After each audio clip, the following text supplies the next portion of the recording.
Hello and welcome. In this video, we will learn about the uniform convergence of a sequence of a functions. I assume कि आप सब लोगों को पता होगा sequence of numbers के बारे में और वहाँ पर convergence कैसे होता है. तो यहाँ पे हम डिस्कस करेंगे uniform convergence of sequence of function. अगर हमारे पास sequence of a functions है, से fn जो डिफाइंड होती है किसी भी सेट E पर, so in what sense we say fn converges to f. मीनस कि अगर मेरे पास कोई भी फंक्शन है दैट इज f1, ये कन्वर्ज हो रही है f की तरफ, क्या एक और फंक्शन है वो भी कन्वर्ज हो रही है f2 f की तरफ, और f3 ऐसे ही अगर मेरे पास सीक्वेंस है वो कन्वर्ज हो रही है किसी भी एक फंक्शन की तरफ. सो यहाँ पे दो मोड्स है कन्वर्जेंस के. One is point wise convergence and another is uniform convergence, the stronger way. Uniform is a much stronger. It preserves continuity, integrals and derivative. Pointwise convergence. For every x belongs to E and for all epsilon greater than 0, there exists an n such that n is equal to n depends on x and epsilon. Remember always that n depends on which x you choose. You might need a huge n for one x and a small n for another. That means n depends on x and epsilon as well.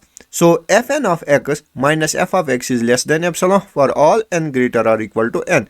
Or we can write it limit n goes to infinity fn of x equal to f of x. Let us take an example. अगर मेरे पास कोई भी example ऐसी है, fn of x is nx 1 plus n square x square and x belongs to 0 to infinity. So पहला क्या हमें देखना है, limit n goes to infinity fn of x equal to f of x. तो हम देखेंगे, so for x equal to 0 limit n goes to infinity fn of x equal to 0 which is f of x.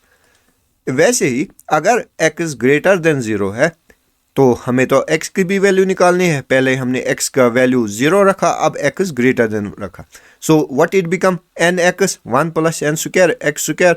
So when n goes to infinity what it becomes infinity by infinity form. So what we write, तो हम क्या करेंगे, L'Hospital's rule, what will be, n will be 1 so that will be x and here will be 2n x square. When n goes to infinity it will become a 0. So what does that mean, that mean कि fn of x converges pointwise to the f of x equal to 0 for example. The example says that fn of x is n e raised power minus nx square if x equal to 0. So what will be that? Limit n goes to infinity fn of 0 which is n, and n is a divergent sequence. So fn of x does not converge pointwise. So आपने पहली example देखी जहां पे ये point wise convergence हो रहा है और सेकंड में जहां पे ये पॉइंट वाइज कन्वर्जेंस नहीं हो रहा. सो दैट मीन्स अब हम देखेंगे why point wise convergence is not enough. अगर मेरे पास कोई भी सीक्वेंस है fn of x is x raised power n on 0 1 यहां से, so and x is greater or equal to 0 less than 1, always X N tends to 0. ये हमेशा 0 की तरफ टेंड करेगा, और अगर x 1 पे है then it goes to the 1. That means ये सारी सीक्वेंस जो कंटिन्यूअस फंक्शंस है, all the x1 is continuous, x2 is continuous, all the sequence of a continuous function, but it converges to what? The discontinuous function. So that's why we need a uniform convergence. So अब हम देखेंगे what is uniform convergence. Sequence fn converges uniformly to f on E. F is dependent on E if for all epsilon greater than 0 there exists n epsilon such that यहाँ पे n epsilon और x पे dependent नहीं है, यहाँ पे ये सिर्फ epsilon पे डिपेंडेंट है, such that fn of x minus f of x is less than epsilon for all x belongs to E and for n greater or equal to n.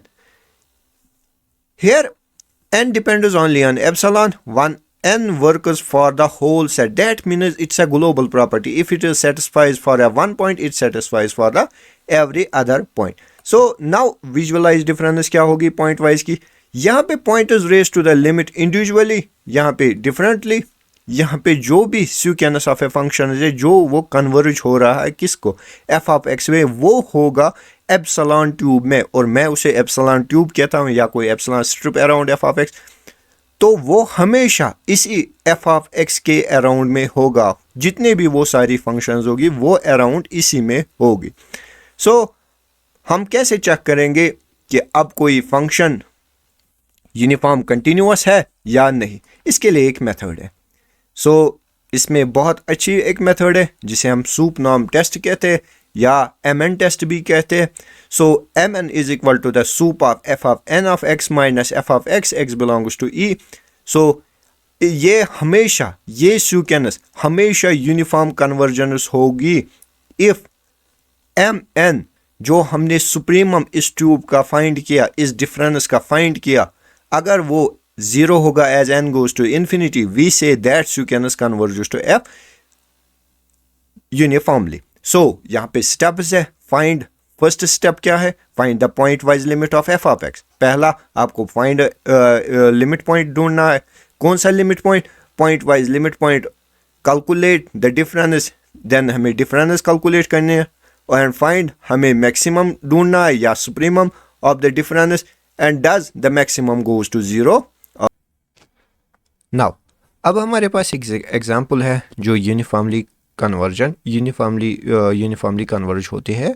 सो पहली एग्जांपल अगर हम लेंगे, F N of X is X raise power N. ये हमने पहले भी discuss की है. ये सीक्वेंस स्पेस, ये सीक्वेंस ऑफ फंक्शंस कन्वर्ज तो होती है पॉइंट वाइज 0 और 1 की तरफ, जो डिसकंटिन्यूअस लिमिट है, लिमिट फंक्शन है. लेकिन अगर देखा जाए तो ये यहाँ पे x लेस देन 1 और ग्रेटर और इक्वल टू 0 में हमेशा कन्वर्ज होता है, पॉइंट वाइज कन्वर्ज होता है 0 को, और ये यहाँ पे यूनिफॉर्मली कन्वर्ज भी होगा, सिर्फ 1 पे ये नहीं होगा.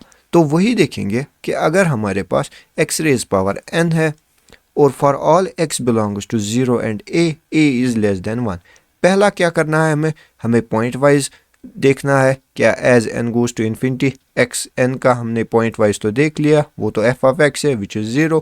सो देन हमें डिफरेंस निकालने हैं F N of x minus f of x, that is xn minus 0 and which is equal to xn. तो यहाँ पर इसका सुप्रीमम तो सिंपली अगर हम देखेंगे यहाँ का supremum x raise power n when x belongs to 0 and a, तो वो तो क्या होगा, क्योंकि it will be a raised power n, and when limit n goes to infinity, a raised power n, that will be 0 because a is less than 1. So that means this sequence of functions is uniformly convergent. Uniform convergence, अगर मेरे पास fn of x is sin nx by n on r, सो पहला हम point wise limit करेंगे, तो ये क्या होगा 0, n goes to infinity, it will be 0 and f of x is 0. And then इस f ऑफ x और fn ऑफ x के हम डिफरेंस निकालेंगे, तो वो क्या बनेगा sin nx by n. We know that sin nx is less और equal to 1, we have fn of x is less और equal to 1 by n. So limit क्या आएगा 1 by n, that means 1 by n is equal to 0 when n goes to infinity. Once again it is converges uniformly. Now we take an example which is not uniformly convergent. So fn of x, हमने ये देखा था कि ये function, ये sequence of a function हमेशा point wise convergent होता है. तो पॉइंट वाइज वहाँ पे क्या था, f of x equal to 0. So मेरे पास अगर f n x 1 plus n square x square as n goes to infinity n x 1 plus n square x square, it tends to 0, so f of x equal to 0. So we have this, we have the point wise limit, and now we will find the difference of fn of x minus f of x, that will be n x 1 plus n square x square, and instead of a 0 we can write f of x, instead of f of x we can write 0, so that will be n x plus 1 over 1 plus n square x square. This always be it has a maximum value 1 by 2 or a supremum 1 by 2 at x equal to 1 by n. that means the supremum is 1 by 2 and the limit of 1 by 2 is not equal to 0. That means when secant it is not same, fn of x is not same to the f of x, that means it does not converge uniformly, but although it is pointwise convergent.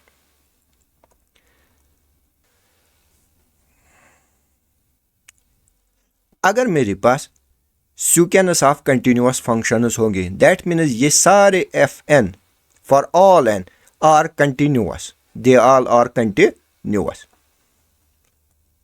they all are continuous on E and Fn converges uniformly to F, then we say this F is always continuous.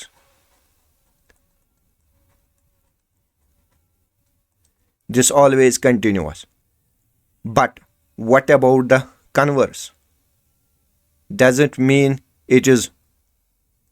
अगर कोई भी secants हम point wise देखेंगे ये converge होगा continuous function को, क्या वो कन्वर्जेंस यूनिफॉर्म होगी? नहीं. हमारे पास एग्जांपल है ये कन्वर्जेंस खुद भी secants of A continuous functions के, और जिसे ये पॉइंट वाइज कन्वर्जन हो रहा है वो भी कंटिन्यूअस है, but the convergence is not uniform. So understand this thing कि यहाँ पे converse does not hold. A continuous limit does not prove the uniform convergence. Now we will see the shortcut, the Denius theorem. Under special condition, pointwise imply uniform. That means अगर मेरे पास जिस function जहाँ पे हम function define करें वो E compact होगा और वो secants Fn is monotone. That means either it's increasing or decreasing, and Fn converges pointwise to a continuous function, then we say the convergence is uniform. Otherwise नहीं. That means कि अगर हम यहाँ पे ये तीनों conditions mix करेंगे तो फिर convergence uniform होगा. Now अगर मेरे पास secants है integrable, Riemann integrable, और वो uniformly convergent to F हो रही है, is it mean कि F Riemann इंटीग्रेबल? हाँ, ये भी Riemann इंटीग्रेबल होगा, लेकिन जब ये यूनिफॉर्मली कन्वर्जेंट है, अदरवाइज नहीं. In other way we say that the limit we can pass the limit inside the integral. क्या कन्वर्स होगा? नहीं. फिर से वही एग्जांपल देखिए, यहां पर क्या इंटीग्रल बनेगा? 0, और यहां से भी इंटीग्रल बनेगा 0. सिंपली अगर यहां पर आप इंटीग्रल करेंगे वो भी 0 बनेगा, वो तो सेम होगा, लेकिन ये यूनिफॉर्म कन्वर्जेंस नहीं है. Lastly we will see the differentiability. यहां पे आपको बहुत ध्यान रखना होगा कि यहां पे कैसे ये हो रहा है कि uniform convergence of f n is not enough to guarantee that उनके जो डेरिवेटिव्स का secants है क्या वो कन्वर्ज होगा कि नहीं. The correct theorem is f n are differentiable, f N of x converges for some point and the derivative converges uniformly, then the result we say that it is true. But fn of x is equal to sin x, it converges to 0, but इनका derivative diverge होगा. That means इनका derivative क्या बनेगा? n cos nx and under root of n. So ये हमेशा diverge होता है.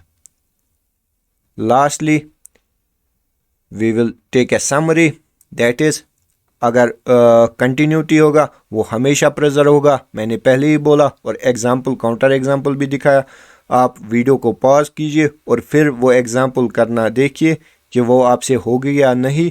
लेकिन ये सिंपल है. इंटीग्रेबिलिटी ये भी हमने देखा, और कन्वर्स डज नॉट होल्ड. और डिफरेंशिएबिलिटी में हमेशा ये ध्यान रखना, only if F and dash is uniform. Always check for a uniform convergence soup norm test before swapping the limiters with the integrals or derivative. I hope you have understood the video. Thank you. अगर video अच्छे लगे, like, share and subscribe.